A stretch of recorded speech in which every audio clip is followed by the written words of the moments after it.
آلك وأصحابك يا إمام الأنبياء والمرسلين الصلاة والسلام عليك يا شفيع المذنبين وعلى آلك وأصحابك يا رحمة للعالمين۔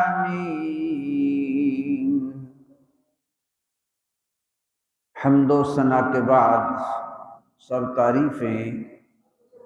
اللہ جل مجدہ و عظم شانہ و اتم برہانہ لا الہ غیرہ کے لیے، جو ذات صمد بھی ہے، لم یلد ولم یولد بھی ہے، وحدہ لا شریک بھی ہے۔ ساری حمدیں، ساری ثنائیں، ساری تسبیحات، عبادات کا جو مستحق ہے وہ اللہ تعالیٰ کی ذات ہے۔ لاکھوں کروڑوں انگنت درود و سلام جہاں اعداد کی انتہا ہو جاتی ہے اس سے بڑھ کر ذرات کے جتنے بھی چٹیل میدان صحرا ہیں ان کے ذرات کی تعداد سے بڑھ کر پانی کے جتنے ذخائر ہیں، ندی نالے چشمے، نہروں دریاؤں سمندروں کے پانی کی قطرات، بارشوں کی قطرات کی تعداد سے بڑھ کر سماوی و ارضی، بری و بحری مخلوقات کی تعداد سے بڑھ کر زمین سے ہر چیز پیدا ہونے والی ان کے تنے، ٹہنیاں، پتے، کلیاں، پھول، بیج، ان کی تعداد سے بڑھ کر ہدیہ درود و سلام اس ذات والا صفات کی بارگاہ میں اللہ تعالیٰ نے جس ذات کو وجہ کائنات اور تخلیق کائنات کا سبب بنایا اور لاکھوں کروڑوں رحمتیں اور برکتیں حضور علیہ السلام کے صحابہ و اہل بیت اطہار پاکان امت بزرگان دین ملت پر، جن کو اللہ تعالیٰ نے اپنے دین کے لیے پسند فرمایا۔ احباب ذی وقار، اللہ رب العزت نے اپنے محبوب انبیاء و مرسلین کو معراج کرائی، لیکن سب کو زمین پر کرائی، اور اپنے محبوب، اپنے برگزیدہ بندے کو اور اپنے تخلیق کے اس شہکار کو زمین کے ساتھ ساتھ آسمانوں پر بلا کر بھی اپنے دیدار سے مشرف فرمایا۔ معراج پاک کے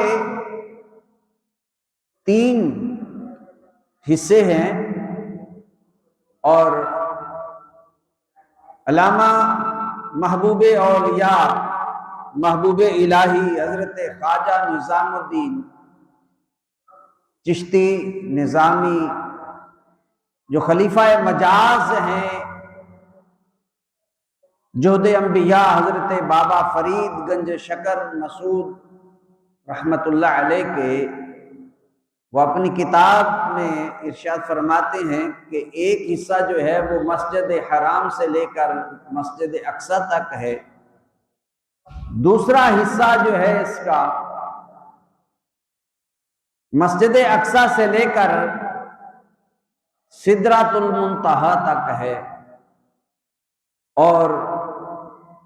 تیسرا حصہ جو ہے وہ سدرہ سے اوپر مکان و لا مکان کی وسعتوں میں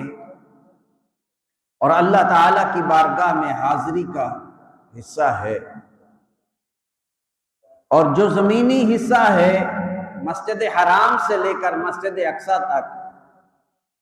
یہ اللہ تعالیٰ نے سورہ اسرا کے ابتدا میں ارشاد فرمایا سبحان الذی اسرا بعبدہ لیلا من المسجد الحرام الی المسجد الاقصی، اور پھر اس کی حالت و کیفیت کو بیان فرمایا الذی بارکنا حولہ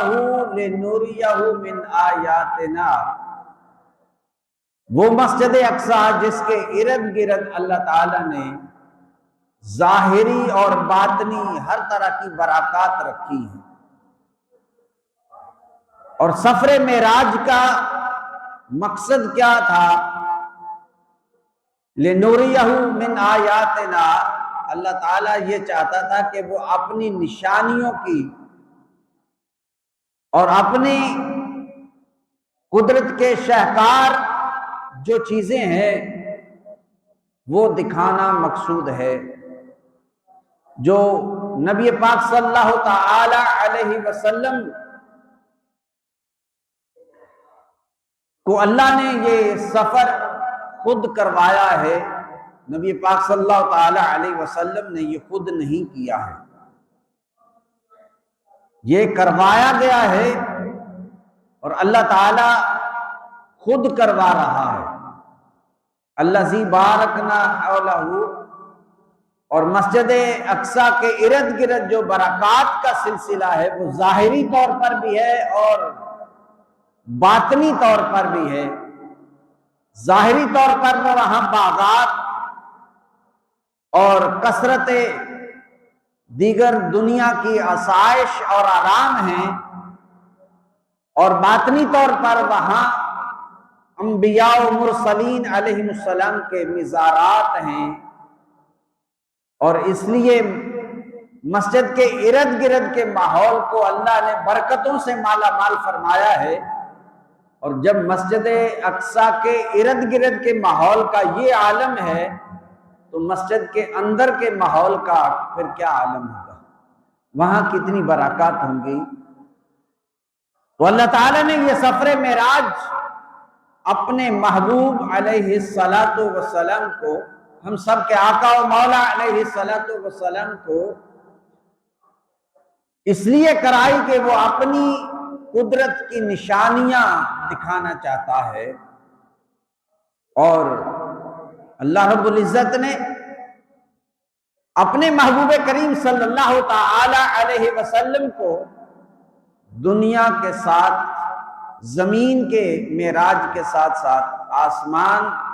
کے سفر سے بھی مشرف فرمایا۔ اللہ رب العزت نے اپنے محبوب کریم صلی اللہ تعالی علیہ وسلم کو یہ سفر معراج جو انعام کے طور پر ارشاد فرمایا، باقی سب کو زمین پر یہ شرف حاصل ہوتے رہے، لیکن اللہ نے اپنے محبوب کو زمین کے بھی اور آسمانوں کے بھی، عرش اولا کے بھی نظارے کرائے۔ اور مفسرین اور محققین فرماتے ہیں کہ حضور علیہ الصلاۃ والسلام کو یہ 34 بار معراج ہوئی، اور باقی ساری جو ہیں وہ خواب کے عالم رویا میں سارا کچھ دکھایا جاتا رہا، لیکن ایک جسمانی طور پر بے عبد ہی فرمایا ہے۔ عبد اسے کہتے ہیں جس میں روح اور جسم دونوں موجود ہوتے ہیں۔ تو یہ سفر جو ہے اللہ نے وہ اپنے محبوب کو روحانیت کے ساتھ ساتھ جسمانی طور پر بھی جو ہے وہ اس شرف معراج سے مشرف فرمایا ہے۔ اور مسجد اقصی میں جب امامت فرمائی تو اس سے پہلے جتنے بھی انبیاء و مرسلین مقتدا جو ہیں وہ بن کے آئے تھے، قوموں کو اللہ کے پیغامات پہنچانے کے لیے تشریف لاتے رہے اور ان کے امام ٹھہرے، سیدنا ابراہیم علیہ السلام نے جب سارے امتحانات پاس فرما لیے تو اللہ تعالیٰ کی طرف سے انعام ہوا، انی جاعلک للناس اماما، ہم نے تمہیں نسل انسانیت کا امام بنا دیا ہے۔